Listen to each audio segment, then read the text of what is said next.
Hi, everybody. I'm Dave. And I'm John. And this is Coffee and Capes, our podcast about two of our most favorite things, drinking coffee and talking about geek culture. Yeah. Right? That's what we do. It is what we do. All the time. Yes. Yes. All the time. Very, very, very frequently. Sometimes we don't even record our conversations. That's true. Yeah, we've definitely done like breakfast sessions at our favorite place, Pancake Cafe. Shout out to Pancake Cafe. Best bacon in the world. Best bacon in the world. Best bacon I've ever had. Literally the best bacon I've ever had there. Yeah, well, it's phenomenal. It is absolutely phenomenal. Like, agreed. I've had bacon in a number of places. They have the best bacon, and they're super nice. They're just super nice people. They really, really are. Yeah, super sweet. It's a family owned and operated, business, and they're just really, really kind and really nice folks. And their servers wear t-shirts that say "Eat more bacon" on the back, and it's really good advice. It is really, really good advice. But that's not why you called. That is not why you called. No, that's not why we're here. We're glad you're here. Thanks for finding us. Yeah. All the different channels that you can find us on, right? Yeah. So we're on Spotify, iTunes, Google Podcasts, all of the different podcast areas. You can watch us on YouTube. Hi. Hi, guys. And then you can always hit up our website if you're looking to buy coffee or take part in one of our amazing coffee and comic subscription services. So, or you can buy them as one-off as gifts. So that's at coffeeandcomics.com, or you can go into your browser and type in comics.coffee. Hold on, John. I think you said coffeeandcomics.com. Oh, coffee and capes. Sorry, guys. I'm only halfway through my coffee right now, and I woke up a little late this morning. So coffeeandcapes.com. coffeeandcapes.com. Yes, you can find us on the internet webs at coffee, the letter N, the word capes.com. Don't worry, we'll just edit that part out in post-production. Yeah, we don't do post-production. We don't have an editor, clearly. No, we don't have an editor. Or you can go into the URL. You can go into the little URL thing of your web browser and type in comics.coffee, and that will take you to our website as well. And then you can always send us an email. We do enjoy reading emails. So supers@coffeeandcapes.com. So all kinds of different ways you can find us, all kinds of different ways you can follow us. Thanks a lot for following us, and check out some of the other folks that have podcasts out there and stuff out there as well, like Genre Geeks. Check out all those guys over there. They have a great podcast. Enjoy listening to that. And those guys, yep. If you like to put stuff in your coffee like I do, check out Ladybird Provisions, because they're pretty awesome with their coffee bombs. It is a great addition to your coffee, although I think we're still in a heat wave, so you can't order the regular bombs. I think you can only get the dry bombs shipped to you right now, unless you're fortunate enough to live somewhere where they have them in store. Those are really good. You should get them if you're so inclined. Yeah, Nicole and Sarah are good people. Like them a lot. Yep. All right. What's next on our agenda, Dave? That's all the things. All the ways to connect with us, and you mentioned all the social media too, right? Didn't you? Yep. Okay. Sure did. Yeah, covered it all. I knew. I was totally listening. Yeah. Sure you were, buddy. Sorry, I got distracted there for a minute. Well, we like to do a little thing we call, let's do our coffee. Like, what are we drinking today? What are we highlighting today? Oh, goodness, guys. Still our coffee. There's no yawning in podcasting. I know, right? No yawning. Get rid of that. Our coffee today is the coffee of the week that you can find on our website, which is Raging Cajun. It is a single origin French roast, lovingly named for our favorite Louisiana-based mutant, card slinging, smooth talking mutant who burst on the scenes in, was it the late 80s? That sounds late right. 80s. That sounds right. Let's go with that. Yeah, late 80s. So anyway, you can find that on our website, guys. Raging Cajun French roast. It's super smooth, super tasty. It's delicious. It is delicious. You know what? At our website, you can also get cool mugs like the ones that John and I have. You can. Yeah, You they're can. pretty, They're pretty they cool. work well. Yeah. Yeah. Yeah. All right. But we're not just here to sling stuff. I mean, that's just a side little fun thing that we do. We mostly just like talking about stuff, and we like when we have interactions with folks. And John has had some pretty intense interactions recently because he was at C2E2. Yes. People in my life that aren't like super plugged into geek culture stuff keeping asking me what that stands for, and I keep forgetting what it stands for. Comics, entertainment, something. Expo, Chicago Comics and Entertainment Expo. Something along those lines. I'd have to look it up. I don't have it memorized, but yeah, I was there. I went with my daughter Delilah and my wife Rachel, Delilah's mom. We all just went, hung out, had a great time, met a ton of artists. Really, really nice people. Like met Scotty Young, Ryan Brown from 8 Billion Genies, Jenny Frizen, who's done covers for Something Is Killing the Children and Wonder Woman and 8 Billion Genies as well. Ryan Brown, who's done stuff for Venom. Oh man, Venom. Yes. David Nakayama, who is probably, my favorite artist when it comes to covers and things like that. And I got to meet him. He was nice enough to sign books for us on 3 different occasions. Wow. Yeah, David, if you happen to listen to this, the offer for coffee still stands. He was just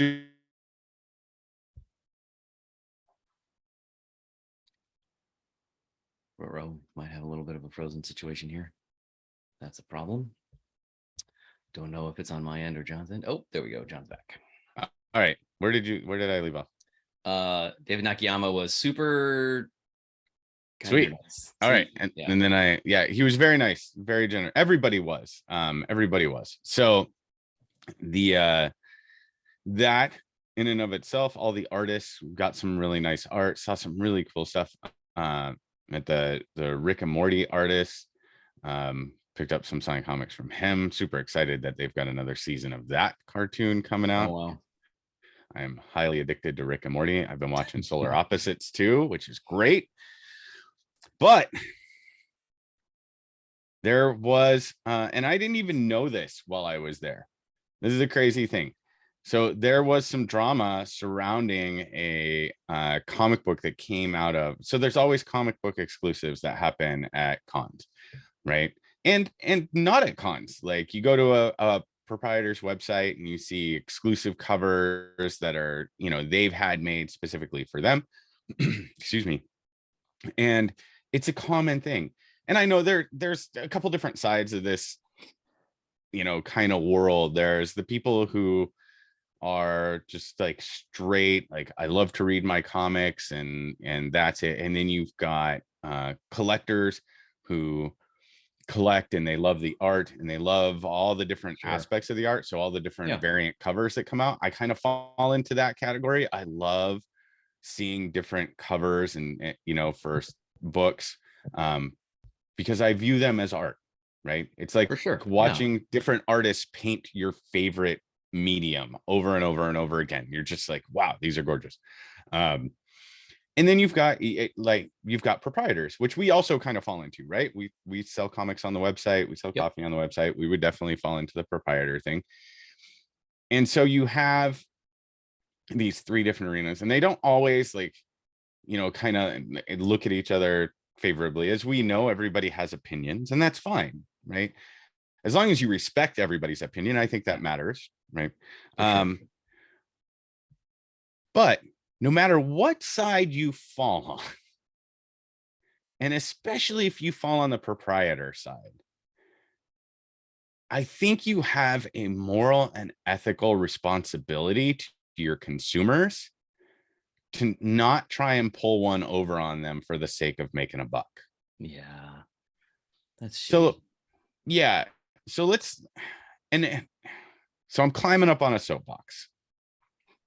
And I just want everybody to be aware that I'm climbing up on a soapbox, because we try not to climb up on soapboxes very often on this show. We like to keep it We light. do occasionally. We do occasionally, right? It happens, but when the situation warrants, sometimes when the situation warrants, and I think the situation warrants here. So I've been chatting with a number of people online about this issue, and one of them in particular was nice enough to send me some media to review on it, and shout out to Trap House Zombie on Instagram.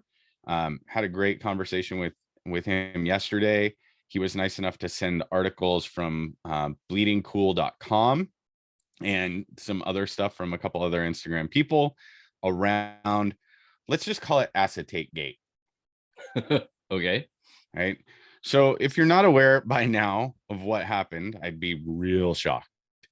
So what happened is a comic book proprietor had an old exclusive that they had made for them that they took the remaining 750 copies of, had an artist make them an acetate cover. So if you're not clear on what an acetate cover is, it's like a painted plasticky cover that is stapled to the outside that adds like an extra dimension and layer to the cover.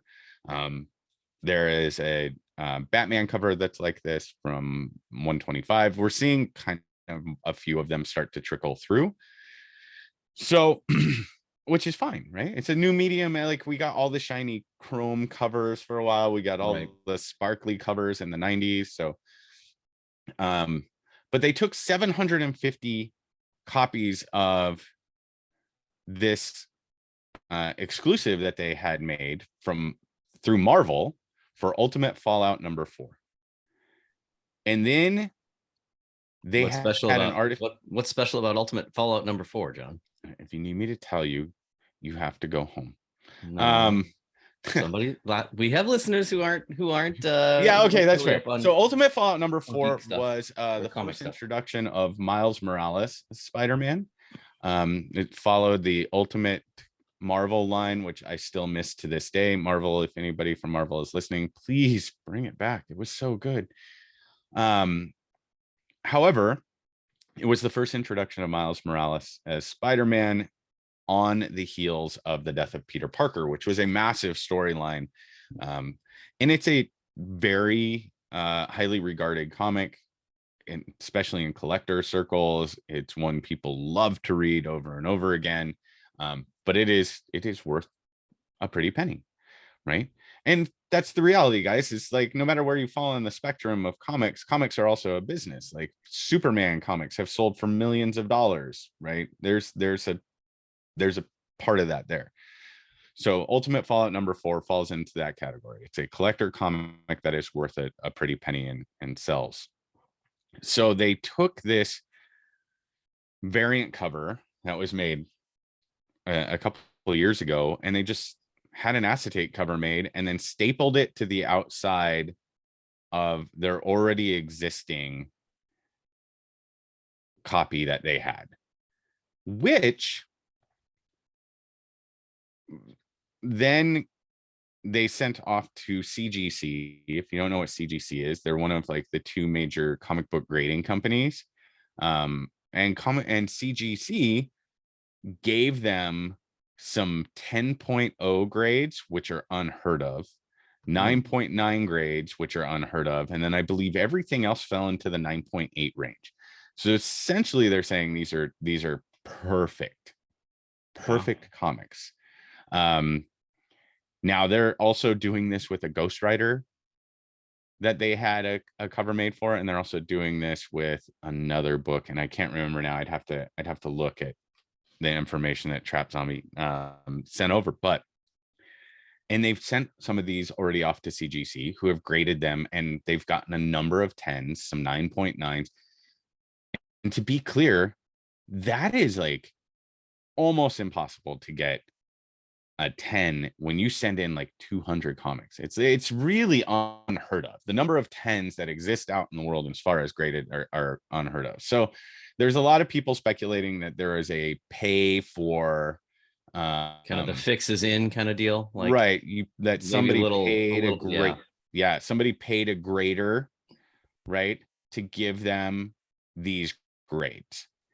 Now, I don't know anything about that. That's hearsay. So we're just going to put that out there, though, that it is probable. We're just noting that it's really, really rare, that super rare for some comics to get a 10 grade. And right. Yeah, 100%. So somebody that is a grader for CGC connected with this comic book shop, and that's what they're thinking happened. Now, interestingly enough, right?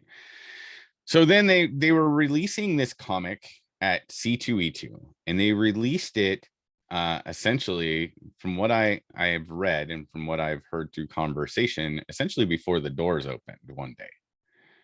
And they allowed some quote unquote comic book influencers to jump to the front of the line and buy short boxes full. Now, they were selling the comic for $85. So, these people say on social media that they paid full price for every copy. Okay, that's fine. Right.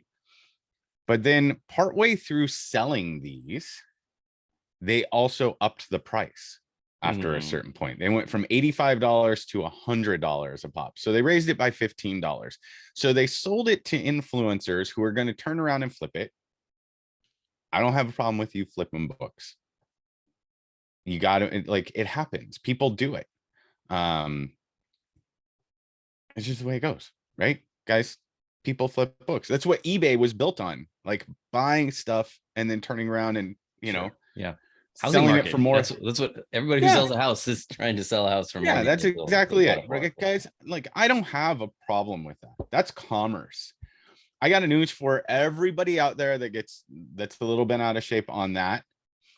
Everywhere you go that you buy something, they have marked it up from what they bought it for.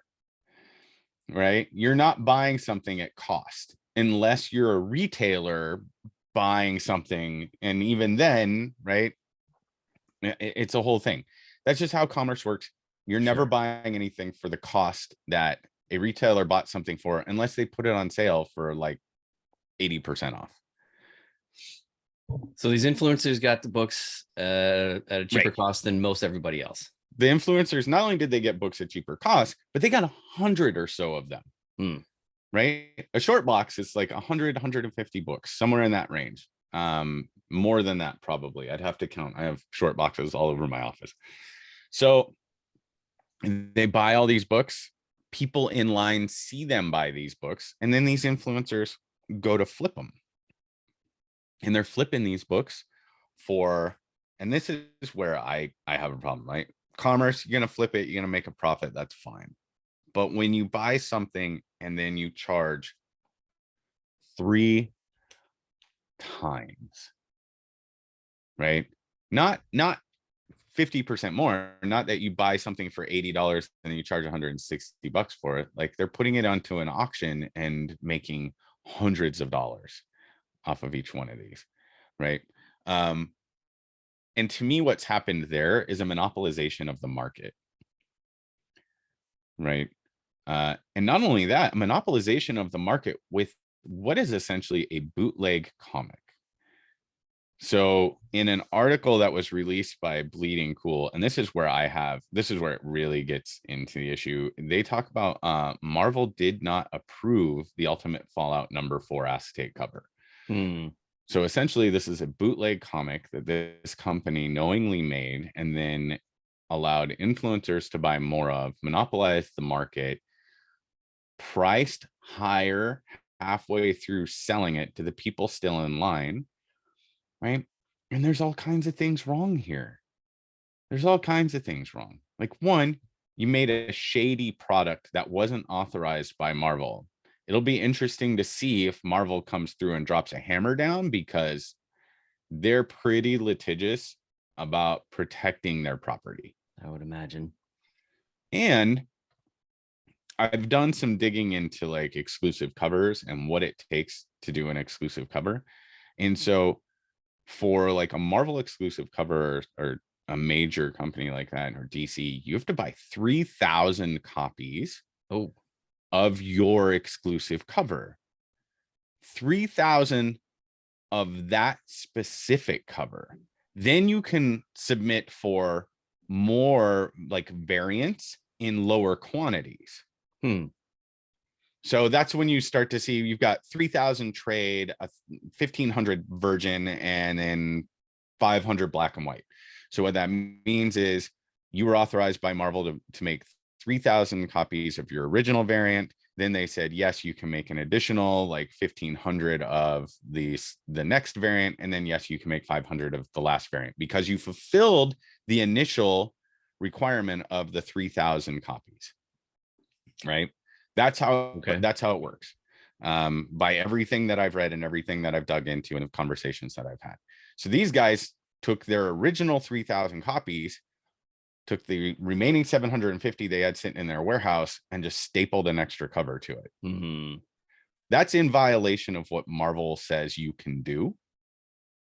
And that makes that book a bootleg. Yeah. It makes it an unauthorized cover. There was an Instagram person who posted pictures of the barcode on the back of the book from both the original variant exclusive that they had made and then the barcode from the acetate cover. They're exactly the same. Okay. Exactly the same. So if those were two authorized variants, the barcode would be different. Okay. Right? On the acetate cover. So I'm sorry, but like, one, where the influencers went wrong is they should have picked up a couple copies, gone back to the back of the line, right? And then gotten back in line to get more, allowing everybody behind them an opportunity to get the book at what it was set for. Same with the seller, right? And I heard it put best by some guys on another podcast, and I see you got something to say, Dave. So here, and just give me just a second. So if I'm standing in line and you ask and say we had 10 friends and I'm at C2E2 and you're like, hey man, will you pick me up a copy of that book? And it's just you and I. Sure. Yeah, that's 2 copies. I'm okay with that. If I have 10 other friends who are like, hey, can you pick us all up copies? No way, man. Like, I don't feel comfortable doing that. Like, I don't want to be that guy standing in a line that's like, I need 10 copies of this book. Everybody else. And then all of a sudden, like, 6 guys at the back of the line don't get an opportunity to get the book. Now, that you still run the risk of a book being sold out, right? You still run that risk when you get into a line, but it shouldn't be because the proprietor has allowed another proprietor to scoop up hundreds of copies to flood the market and make a mint off of them. That's not okay. Right. Now, here's I'm going to play devil's advocate here for a second, that I'm sure somewhere that some of those folks are like, hey, there are no rules to this. Like, your ethics, I don't have to follow your ethics. Like, this is sort of the attitude of segments of our population right now, right? Like, I don't have to follow your rules. Your rules don't matter to me. I don't have to consider anybody but myself. Right. Capitalism, our capitalistic system is set up to, to the winner go the spoils, and I set this all up and I win and you don't get one, and too bad to you. Like, I think that's totally crappy and not how, not a way to go through life that is winsome or good or contributes to the common good or looks out for your neighbors near and far. Like, I subscribe to a whole different way of going into the world and living in the world, or try to at least. Yep. Same. Right. That's why we're friends. And I don't disagree with anything you said. I just can only imagine the folks involved in this would just be like, whatever, I don't care what you think. Because that's how we've kind of. And 100%, there's some of that happening, right? There's a lot of justification happening from people that are friends of those individuals and from those individuals. There's stories coming out that don't match up between the influencers that bought them in the store about what was agreed upon and what wasn't. So, and here's the thing, guys. You have a right to run your business however you want. Well, not entirely, but yes, within there are You some do. rules and laws, but yeah. No, Yeah. I'm going to throw this out there. Okay. You have a right to run your business however you want. But just like the First Amendment, with the right to say whatever you want, whenever you want, that doesn't mean there aren't going to be consequences. Yeah. Right. Okay. You want to be you want to be a shady business person, and you see a way to do a quick cash grab that's going to eventually land you in hot water if people find out. You have a right to do that. You have a right to cross your fingers and toes and, put your ethics in a box and be like, yeah, I know it's wrong, but let's go ahead and do it anyway, because we probably won't get caught. Yeah, you got a right to do that. But then you have to be willing to accept the backlash that comes along with it. You have to be willing to take a hit to your revenue stream if that happens. You have to be willing to accept responsibility for what you've done. And here's the thing that I think gets me the most about this situation as it's gone on. And I was trying to like not get into it and everything else, but as a business owner, right? And somebody who's worked in a number of large corporations, here's my thing is that if you do something that has a negative impact on the community that you serve, and all you're going to do is justify it and try to silence people, it's even worse in my book. Like, you need to be accountable for your actions. Like, be a grown-up, right? Yeah. And say, yeah, what I did was wrong, and I'm going to do better next time, right?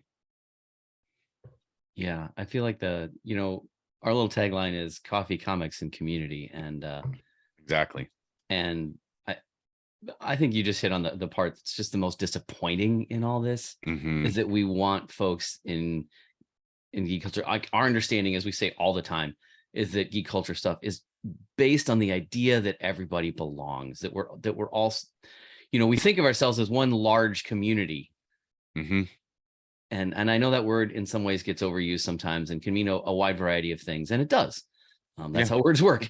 But on the macro level, like, it's supposed to be kind of a we're all in this together kind of thing, that that we're all part of the same community, and the idea that we're gonna just sort of fleece some folks, and and that one proprietor would be in some ways a giant FU to people that want to buy their stuff it's disappointing. I feel like a dad. Like, it's just disappointing. Agreed. Right. Agreed. Be better than that. Yeah. We have our core values on the website. Yeah. One of those core values is do good. Right. Yeah. It's a real simple core value, guys. Like, we just look to do good. And whether that's, ethical business practices and always trying to make sure that we're doing the right things with our customers. We got an email from one of our customers over the weekend, and they had emailed me and said, hey, I hadn't gotten this yet. And I looked into it and it hadn't been shipped. And I was like, hey, I'm so sorry. Right. I'm so sorry. I don't know why that happened. I don't know how that happened, but I'm going to get this sent out to you first thing in the morning. Yeah. And sent in a very heartfelt apology, because it had, like, its order had somehow slipped through, and I was like, man, that sucks. And so the response I got was, I love you guys. Like, thank you so much for being responsive. Thank you for taking everything seriously in what you do. Like, you guys are super communicative, and you always like make sure that you're doing the right thing. And I'm so glad I found you guys. You have my business forever. And I thought, that's awesome. Yeah. And I thought that was just a good testament to doing the right thing, right? Right. Yes. Are there moments that you could easily go for as a company, as a business, in your existence as a business? Are there moments where you could go for an easy cash grab? Yes. Does it happen all the time? Of course. Yeah. Right. Right. But here's the thing. Corporate history is littered with large companies and small companies who saw an easy cash grab and went for it and did irreparable damage to their company, to the point where it like literally took them out. And I'll say I don't necessarily hope that for this distributor, because that would ruin lives. I don't want that to be the case. Yeah. Just be better, man. Just be better. Yeah. Right. Just come out and say, hey guys, you know what we did was wrong. Yeah, we screwed up. We're not going to do it again. Right. Don't double down on your cash grab, which is what it sounds like is getting ready to happen. And say, hey, you know what? Yeah, we had an idea and it wasn't the right one.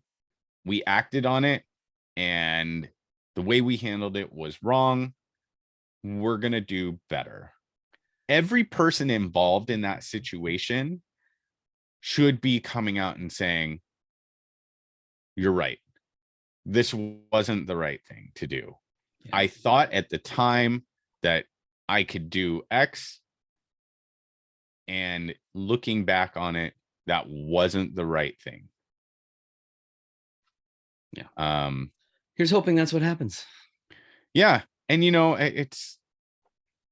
it's crazy. Like, people who complain about price gouging with covers and rare items and those kinds of things, guys, like that happens because people are out of their minds willing to pay obscene amounts of money for things that they value. Like, it happens. Like, if you would have told somebody back when like Action Comics #1 came out with like Superman that someday it would sell for millions of dollars, I'm sure the creators would have been like, you're out of your mind. Right. Yeah. This is just a disposable little thing to read for kids. But supply and demand, guys. Right. Yeah, sure. Right. Which I suppose in some ways they created their own bootleg. Like you said before I think before we started recording, that some of these copies are selling for crazy amounts of money. Yeah. And I suppose just what you're talking about there, like they've created their own bootleg. Like maybe the unauthorized part is part of what's making it, driving up the price. And maybe that was part of their plan. I don't know, but maybe. But I mean, and I can't help but think, and I touched on this a little bit earlier, and I can't help but think that at some point they're gonna get a call from Marvel. And not a, hey guys, great job, we really like your ingenuity, way to like take advantage of the last 750 copies and help them move. Right. Yeah. My guess is Marvel's like, especially considering it's connected to Disney. Right. Yeah. You can't imagine they're going to stand for some of that. And look, I mean, Marvel Disney is a humongous multinational, multi-billion-dollar company, obviously, that in some ways kind of rules the entertainment world. Like, they don't need us to shill for them. Like, they can take care of themselves. And I'm not here to be like, oh, yay raw humongous corporations. But like, that's not the part that bothers me so much as it is the treating people like crap. Like, that's not okay. Let's not do that. Yeah. I think for me though, it's the having come from like the corporate world and being in corporations that have dealt with a number of like litigious issues, especially around unauthorized production of things bearing a logo. Yeah. I have worked with companies where, we've made it very clear our policy on those kinds of things, and find people online doing it and given them, a nice little like, hey guys, time to stop this. Time to stop. Here's our policy. And we've had some people who come back and say, no, like, we can do whatever we want. Like, your logo is, free reign and blah, blah, blah. And we can put it on this and we can put it on that. And then our attorney, a corporate attorney, gets involved and says, hey, not only do you now have to legally shut it down, but we're going to take all the money that you made. Yeah. And that, guys, man, I don't want to see that happen to someone. I don't, because that's brutal. Like, that's brutal. If this company, if Marvel comes after them and says, here's our attorney, what you did was an unauthorized reproduction of a variant that you were authorized to make. So not only can you no longer make variants of our comics, we're also not going to sell to you anymore because you clearly violated an agreement with us. Yeah, that would be a major problem for them. Right. And all the money that you made off of that is coming back to us because of copyright infringement. Because that, and I will tell you, having sat in rooms with attorneys over this kind of stuff and listen to them like talk to people on the phone and inform them of what's happened, those things are all things that this company did. Yikes. Yeah. So I mean, I don't want to see that happen to anybody. Like you said, I don't want to see anybody lose their livelihood. Again, your actions have consequences. Correct. Yeah, exactly. And That's if that happens, you had to know, in the back of your mind, somewhere in the back of your mind, especially if you've been a comic book proprietor for long enough, you have to know, right? You're dancing with you're dancing on the edge there with that. Yeah, absolutely. So, but other than that, how was C2E2 was a good experience. C2E2 was great. Like I said, I didn't even know that happened until after I got home after the last day. I had a great time. We had a lot of fun. I met some cool people. I got to dive through a bunch of different comic bins and look for stuff that, that I wanted for my collection that I think like people will like in some of the super boxes and those kinds of things. So some nice high value comics that we can include in those to help increase like what they're getting, so they're getting something really special and nice. What's a super box, John? Super box, Dave, is a number of comics that we put into a box with some coffee, and we just started sending out the first rounds of those. We hit a little bump in the road, so to speak, in terms of roasting coffee. We just hit a little hiccup. It was late getting out to us, so apologies if you haven't gotten your box yet.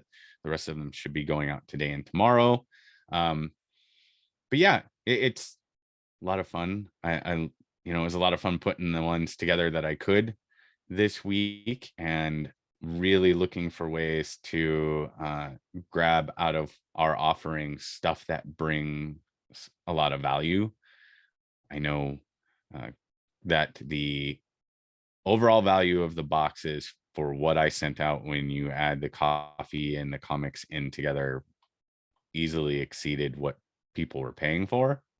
And that's always our goal, right? As a company, is to provide more value to, to provide fair to better value for what you spend with us, right? Whether that's in terms of making sure that we're sourcing out really high quality coffee, whether that's, our comic and coffee offerings. Just, we want to make sure that, we're doing right by our customers and that they're happy when they open things. We know not every single person will be happy, right? That happens. Sure. Yeah.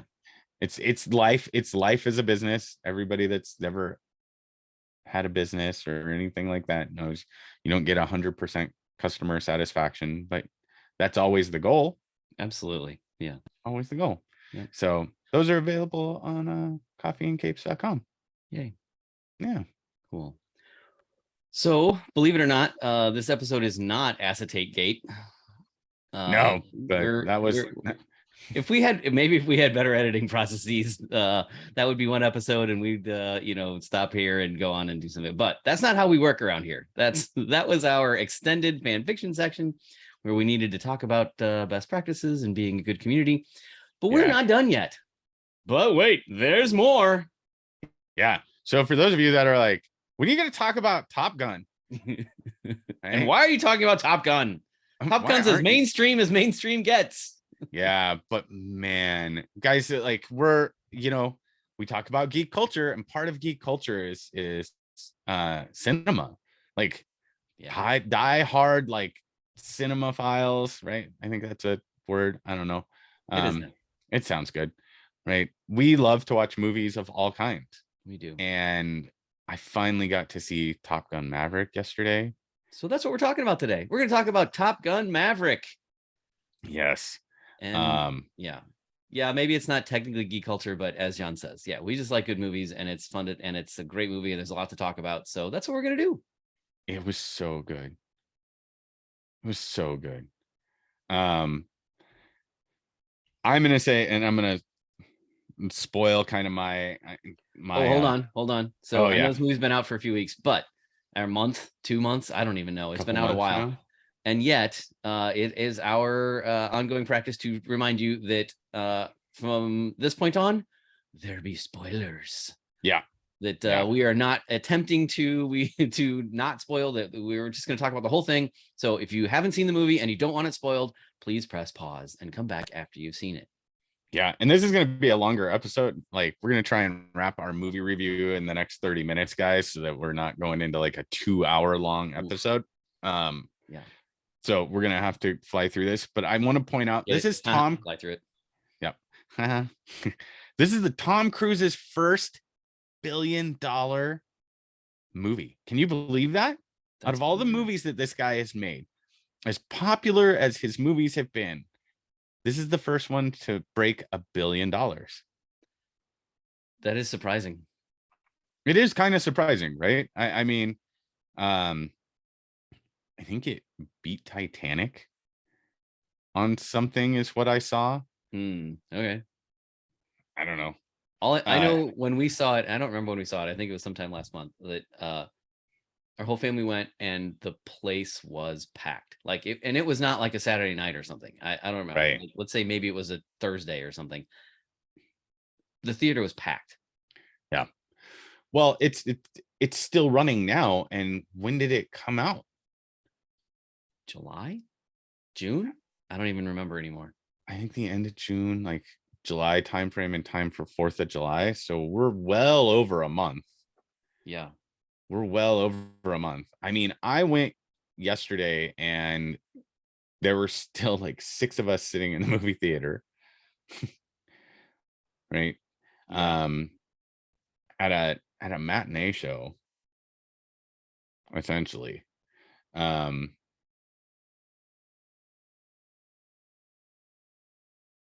was trying to see real quick when it was released, but I'm not finding it. So it doesn't That's really okay. matter. It's been out. It's been out quite a while. Yeah, it's been out for a while. And you know what's funny is so I remember the first Top Gun movie from the 8th grade, and I was just like, whoa, this is amazing. This is incredible. Like, this is so cool. Yeah. And I haven't watched it in years and years and years. And then I got kind of burnt on Top Gun because having served in the military, right, you got to interact with a lot of different people, and you're like, we must have watched Top Gun I don't know how many times. So it gets old. Yeah. And I don't know that anybody thought we needed that sequel. Right. Yeah. Yeah. Right? I don't know that there's who's out there clamoring for, man, whatever happened to Maverick? Right. But after watching it, we 100% needed that sequel. Yeah, it was really good. It was very entertaining. So well done. Very emotional. Oh my gosh. I was not expecting to be that emotional like 3, 4, 5 times throughout the movie. God, right? So many times, like, there's just those moments of like starting to tear up. And like, dude, it gets so dusty in here. Right. Yeah. Well, they did a great job making those emotional connections and making me care about characters that frankly I hadn't cared about in 30 years. I was not sitting around going, oh gee, what's the rest of this story? Or, these characters have some special place in my heart. I'm so glad to see him again. I mean, I was just looking forward to a fun movie, but I was moved literally to tears multiple times. Yeah. Oh, the interaction between Mav and Iceman. Yeah. Oh my gosh. Yeah. Right? Like, who knew that was gonna like just punch you in the gut as hard as it did? One, to see Val Kilmer, right? Right. Who we know has been dealing with so many like health issues. And the stuff they say about him in the movie is pretty much true in real life. Yeah, pretty Like much he true can't in really real life. talk. Like he's had this throat cancer that has just ravished him. Like He looked good though. he did, yeah, yeah. He looked good. And But that scene, man, or just the idea like that that Ice has been in the background, like protecting Maverick the whole time is kind of right? interesting. Like I don't know if you would have expected that based on their relationship in the first movie, Right. you know, Yeah. where they were such rivals. But then again, all along it seemed like Ice was aware that I don't know that he had the top spot and that Maverick was valuable, but Right. kind of needed to have the right situation. Yeah. Yeah. I agreed. And he knew that Matt was valuable. Some amazing like fun in the movie as well. There were a lot of great people in there. Miles Teller. Mhm. Can we just talk about for a second that Miles Teller with a mustache looked like he could have been Goose's son? Right. He Right. legitimately looked like he could have been Goose's son. Yeah. And Agreed. and out of that, and I've never been like a big Miles Teller like fan before. But I was impressed. And I was like, I'd watch Miles Teller and some other stuff now. Yeah. What's the drummer movie? Is it called Whiplash? Oh yeah. I know what you're talking about. He was really good in that too. Yeah, that was really good. That's Yeah. probably my favorite thing that he's been Mine is Top Gun Maverick. in. Oh yeah, good point. Yeah, Whiplash, Yeah. that's what it's called. But Yeah, yeah, Whiplash. good point. Right, Yeah. right. And that was a great movie, and he was phenomenal in that movie. You're right. He was also in another one, War Dogs, I believe. He was good in that too. So he's been in some good stuff, but like something about his character in this, and maybe it was just the emotional connection that like he and Maverick were fighting with the whole time. Yeah. Right. Man, it was so good. He was so good. John Hamm as the Angry Admiral. I'll just call him Angry Admiral. Angry Admiral, yeah. Right. I mean, they didn't give him a lot to do, but he played that part well. Yeah, he did. The kid who played Hangman, I don't know his name, but Man. he was a good foil for Miles Teller. He very much. Oh yeah, Glenn Powell. Yeah. He's like he had boy, he had that like Iceman-esque, very much so. Yeah. right. It was kind of interesting how that was flipped for this. That right in the first one, the Iceman character is all about by the book, and he and and here Goose's son is the by the book, and the Iceman type character is the right. I'm gonna do what I want. Yes. Type.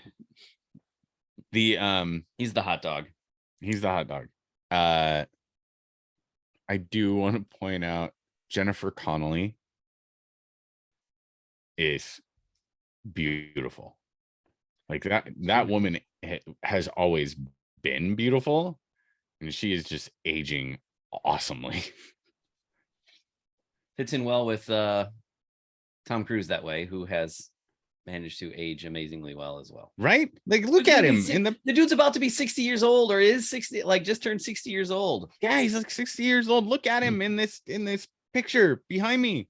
Yeah. Well, I mean, they filmed it a few years ago, right? And then it got delayed and whatnot. So he's probably 57, but still who cares? Right. Look at him. Yeah. No, it's insane. He looks great. It helps to be a multi-millionaire and all that stuff, movie star and all the things. But yes, he looks amazing. Yeah, he looks amazing. But outside of all the acting was amazing. We had Ed Harris at the beginning. He was great. The guy who played Hondo, I don't remember his name. Bashir, and I don't know how to say his Salahuddin or Salahuddin. He was I'm great. Sure. Hondo, he's really good. the tears that he shed, like when he thought they had lost Mav, and then when they thought they had lost Rooster as well, where like it just like hit you. But the true like star of this movie were all the amazing like aerial like scenes that they did. Oh yeah, right. Wow. And Tom Cruise talked about it. You know, he talked about they wanted to do something that was truly special, that gave the audience the feeling of being in the cockpit and flying, and you know, and he really pulled it off. Yeah, for sure. I agree.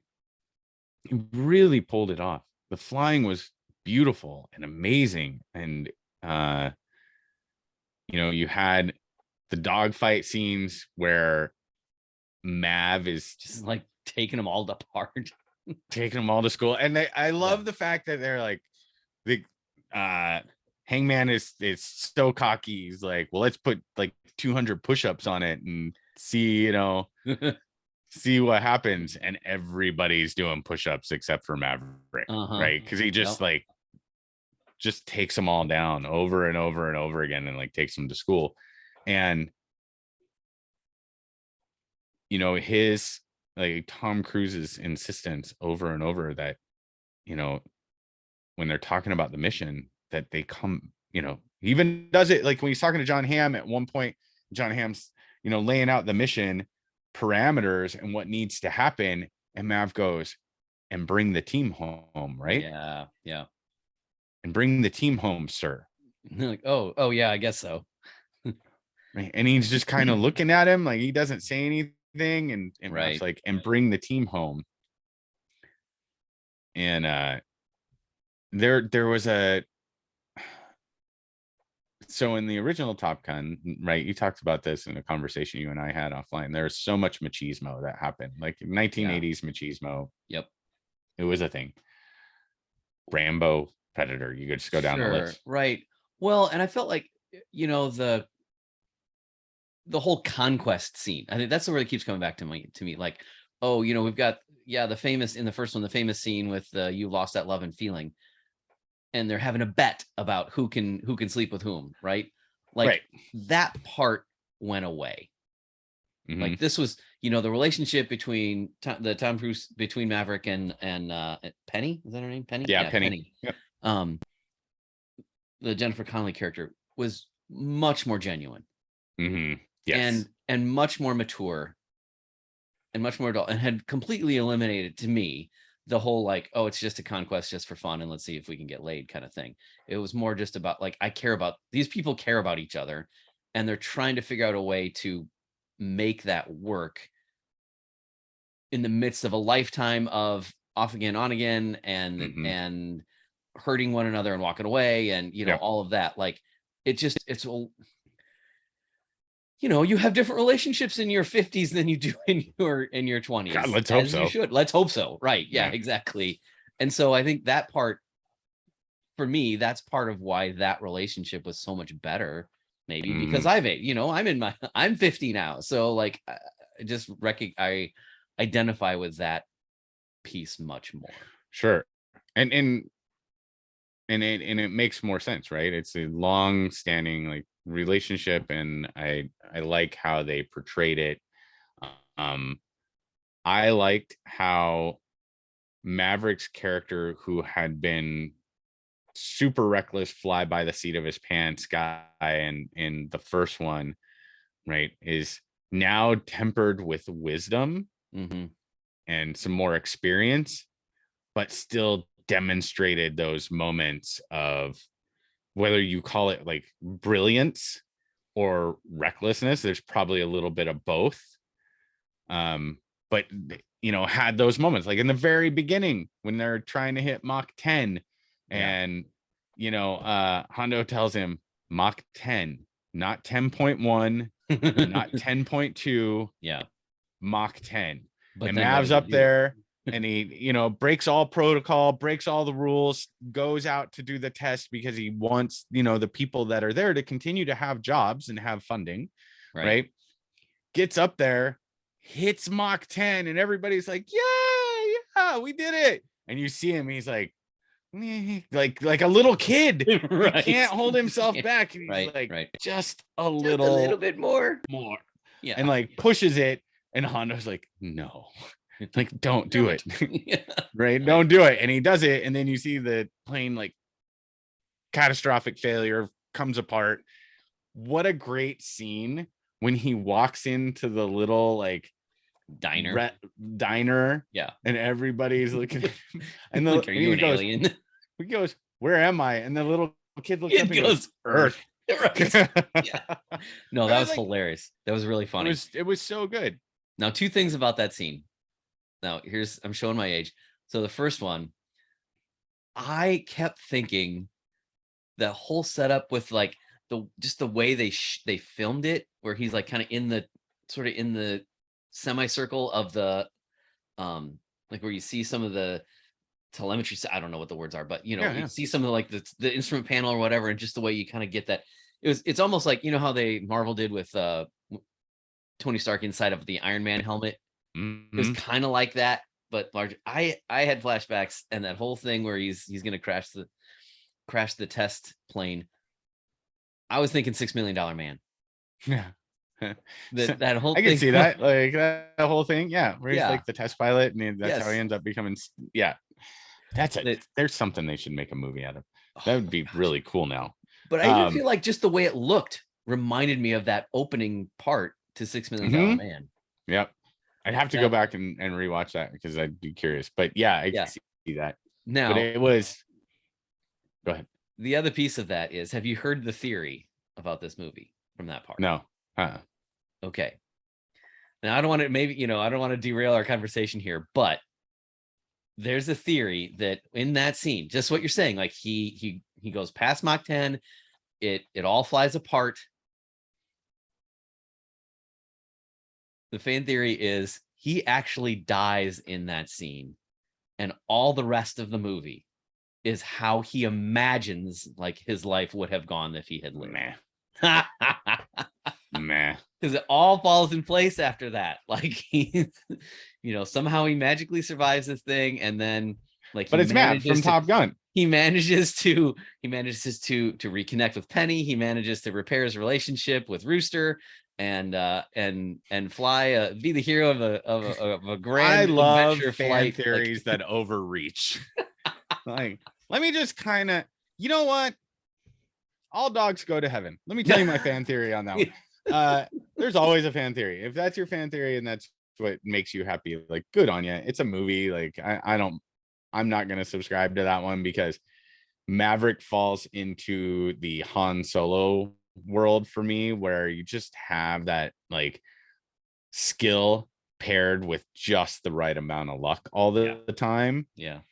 Right. As a matter of fact, in like the Star Wars role-playing game, there is literally like Han Solo has a luck skill that is right. And they talk about it in like movies and stuff too, that it's part of like some of the heroes that you see is its skill, but there's always just that little bit of lucky timing, right? Yeah, sure. For everything. And that's what happens for me with Mav, is there's always that little bit of lucky timing, right? That pairs with his skill. And it's what keeps him around. It's what keeps him alive in the movie. And it's what, brings us to the important parts that we need to get to, right? So the moment where Miles Teller saves him, right? Yeah. By shooting down the helicopter and then taking a SAM missile and ejecting. And what a great moment when Tom Cruise at like a dead sprint, like tackles him right into the snow. Like, what were you thinking? Like, what are you doing? It's like, I'm saving your life. You're welcome. Yeah. I believe it was in conversation you and I were having where you pointed out they never really tell us who the bad guy is. Like, sure. Where are they from? Which is a Top Gun staple. Like, we never really knew in the first one either. Yeah, and that's fine. Like, we don't need to know. But man, the flying was just, Amazing. it was Yeah. incredible. Yeah. Absolutely incredible. In my mind, as I was watching it, I thought Russia because of recent Yeah, history and because of like the snow mountains. But stuff online, everybody thinks it's like that it's supposed to be set in Afghanistan or something. But I don't know. maybe. And it I could don't think be, in right? some Because ways, they've got old, it doesn't matter. I don't think it matters at the end of the day. I mean, what really matters is we got to see Mav in an F-14 in his escape. Yeah. That was pretty cool. Like, I love the F-14 as a plane. The ship that I worked on had F-14s and F-18s. So I got to see, actually did what those guys at the beginning were doing with launching the airplanes. Yeah. That's pretty cool. And it's just so cool. It was just so cool. I don't think there was anything about this movie that I looked at and went, eh. I thought everything about this movie was what you could have wanted, and probably like over delivered Yeah. on numerous occasions. Oh, I totally agree with that. Yeah. I think I might have even said this on a previous podcast. Like, I feel like they took all the best parts of the original Hmm.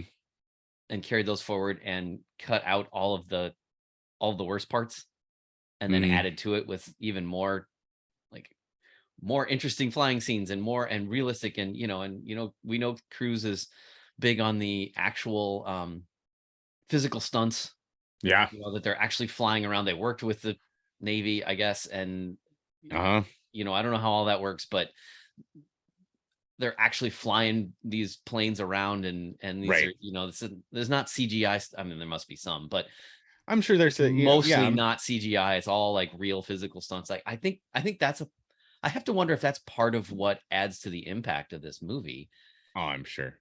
is that it's real. You, like you said before, you feel like you're in the cockpit there. You feel like you're flying around with them.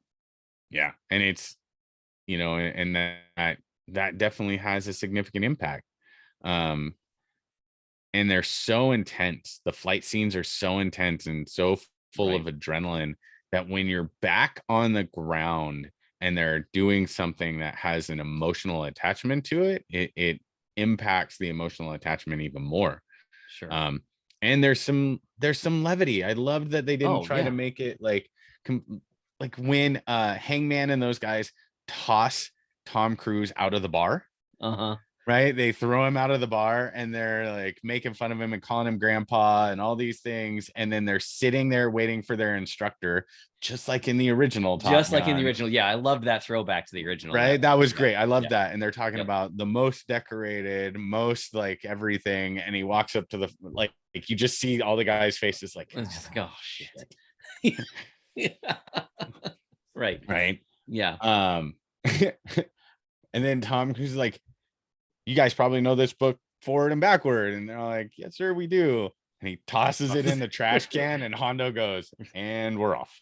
Right. Yeah. Right. It's so good. It just,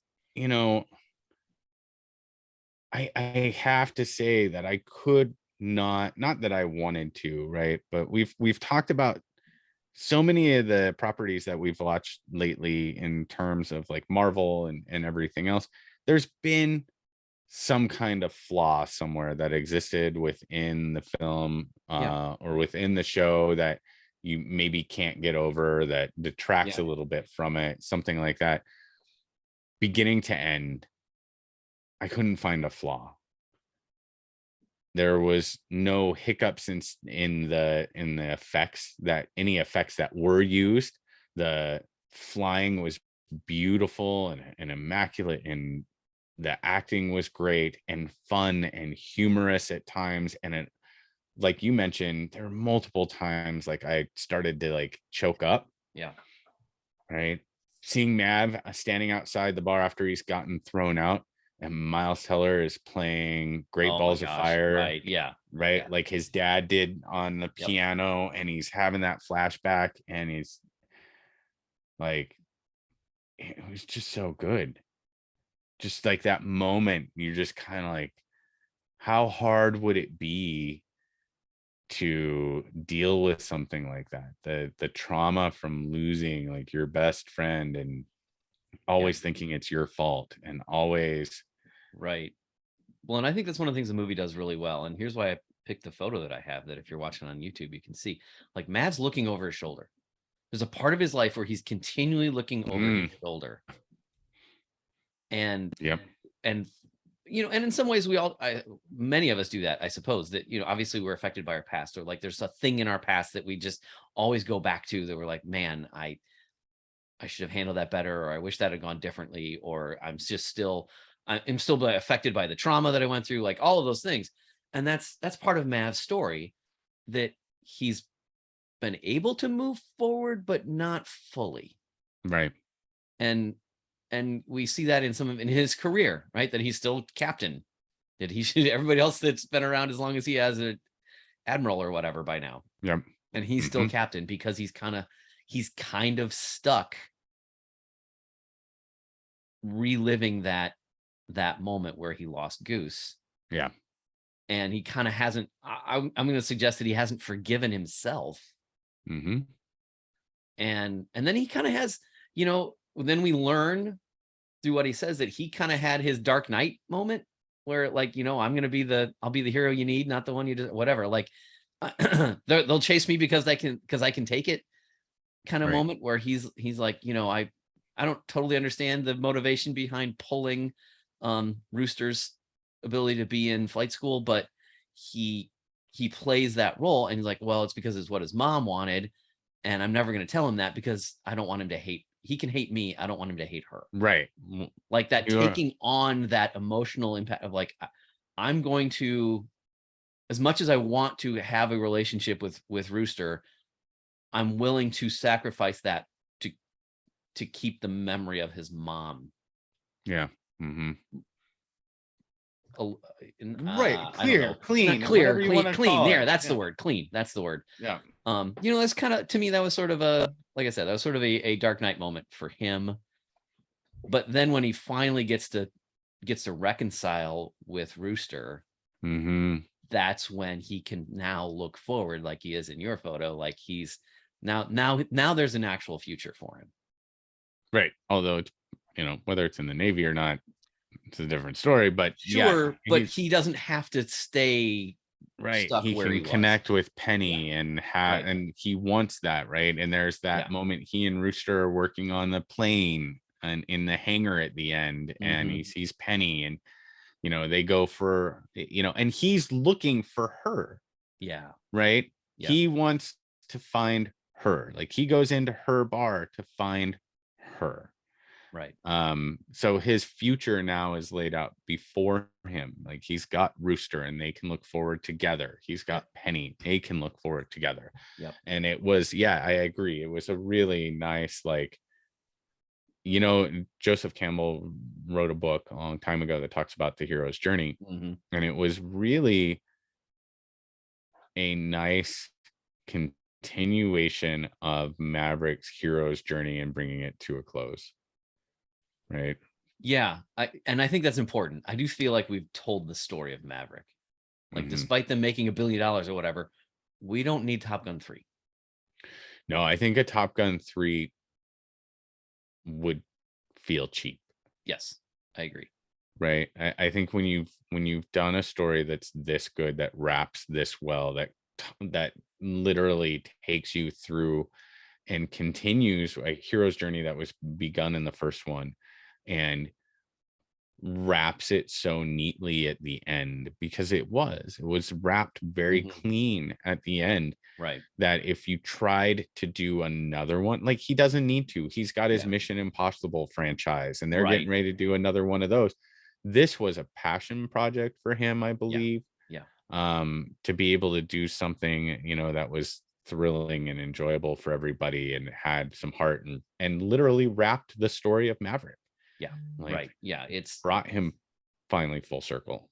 Exactly. Yeah. And it's a story well told. It was a story well ended. I don't know that there were flaws, but there, you know, it would have been nice to find a way to include Kelly McGillis in this somehow. Or at least to acknowledge that character. I don't know. But it wouldn't have fit with the story. That would have been shoehorning it in Yeah, maybe. when, right? Because he had already, like, they were no longer together. That happens in life. Are you That's true. still, Right, right. Yeah, right. I Yeah. am not with the person I was with in my 20s, thank God. Same. Yeah. Yeah. So, Right. and I'm not going to bring that person from my 20s into my life now just to, like, hey, let's talk about where I came from. Like, that's not necessary. So it's not necessary to do it in a film either. That's fair. Yeah.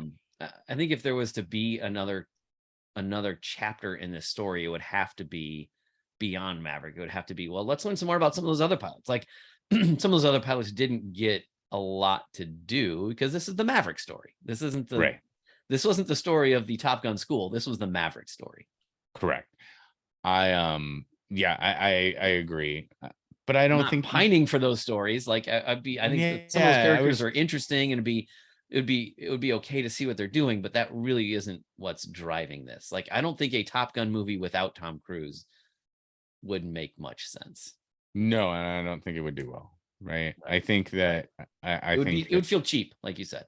yeah, it would feel cheap on the heels of the way this story wrapped everything. Yeah. It would feel like a cash grab, Right. right? And we get enough of those, and we don't need any We more, don't need any more. Right. right? Yeah. When you have a movie as so well done as this, that really does wrap everything so well, then you just let it go, Yeah. Yeah. right? And I like they did a much better job of making the cast look like the real world. Right. Hmm. Like when you watch the first one again, it was very male and very white. Hmm. And that's that's not the world we live in where everybody's pale and white. So I like that the cast was a little more diverse and looked more like the real world and folks that are actually in the military and how all that goes. Like it just felt more, well, it feels more like recognizing the community in that way. Yeah. That it brings everybody in. And yet, there's no question that this is the Maverick story that we're focusing on Yeah. talking. And that's 100%. great and fine because that's the character we care about. Hmm. Yeah. And they did a really nice job of making us care about him again in a different way, though. Yeah. Right. Right. He was a little more weathered, a little more complex. There was a little bit Yes. more to him than, the past. And he was recognized despite the fact that everybody wanted to ground him, right? As the person, the pilot in the entirety of the Navy that was the most qualified to do this. Right. And even at the end, right, when Rooster's talking to Hangman, who came to their aid, right? And you knew Mhm. that was coming at Right. some Right. point, Yeah. right? Which furthered kind of his status as maybe the Maverick type character, because Yeah. Mav sat on the ship until like Uh-huh. Iceman and those guys needed help. Right. And then he was given the go ahead. And you know, they ask Hangman, and he's like, "So you got your second, your second kill, huh?" He's like, "Yeah, maybe someday, you'll catch on." He's like, "Mav had 5. That makes him an ace." So, right. And they give that, there's still that little bit of ribbing after Yeah. it's all Right. done, Right. right?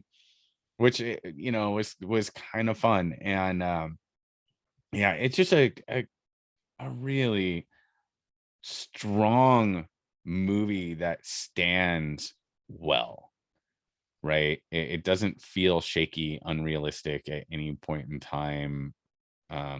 Yeah. I mean, maybe. Well, it doesn't matter. Like, can pilots really survive that easily off of the, when they have to eject? Do they land unscathed like that?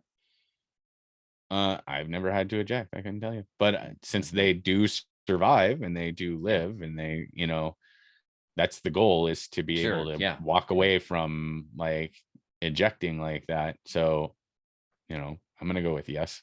Right. I know the guys that I knew that worked on ejection seats in the military, that was that was the goal, is that if somebody had to eject, they could hit the ground running when they're all done. Okay. Yeah. Um, And Mav does that. yeah, Mav does that because there's a helicopter coming to kill him. Right. So, and when I say nothing feels unrealistic, I mean that nothing looks like fake. Sure. That Well, and the story none of felt this, genuine. Yeah. The yeah, the story relationships felt felt genuine. It Yeah. felt like this is plausible. Whether or not I don't Right. know enough about flying to know if like what they're doing is how doable that is. I mean, it looked doable, and from what I understand, just like you, right, that Tom Cruise wanted it to be not CGI. Yeah. We've got to get up in the plane, and we've got to give him actual special effects. And it really does make a difference, I think. Yeah. Now, if only we can do that in Marvel movies. Yeah. Right. Can we find like all the people who do that? Can we reboot Iron Man? No, let's not reboot Iron Man. No, let's not, please. Well, I mean, we could do Iron Heart. Yeah, we're doing Iron Heart, so it'll be interesting. So at one point early on, when the movie was full, actually maybe even before it started, his son leans over and he's like, "Why are there so many people here?" And my comment was, "Well, son, you can rarely go wrong selling nostalgia to middle-aged white folks." But by the end of the movie, I did not feel that cynical about it. Like like I said, it had very much emotional impact multiple times, tears coming down multiple times. Like they did a tremendous story of building, a tremendous job of building a story that I thought hit on all cylinders and connected and made me care about them all. Yep. I agree. It was a great movie. So on our scale, system, pretty obvious here. I'm going to give it an overwhelmed. Yeah, and 100% I'm going to give it an overwhelmed. And if anybody from the movie theater ever listens to this podcast and goes and is thinking we should make another one because it made $1 billion, Please don't. Right? It's like the idea of like, hey, let's make a second Titanic. We can figure it out. Right? It made $1 billion. What are we going to create? We'll create Ghost Tanic. Right. Zombie Tanic. This is, it really did. I'm glad that it made all the money that it's made. It goes to show that it's not just Marvel's world in cinema, that there is a driver for other properties out there. And as much as I love Marvel movies, right, this was such a nice break. Yeah, I agree. And I had somebody say to me, "Well, you really watched that jingoistic nonsense?" And I'm like, "Well, I didn't get that sense. I didn't get that sense that it was, yay, raw America and screw everybody else. Everybody else is terrible. We're the only ones." No, it didn't tout that flag at all. No, it was just, this is the Maverick story. It's right there in the title. This is the Maverick story. Yeah, and I'm gonna say this, like, the military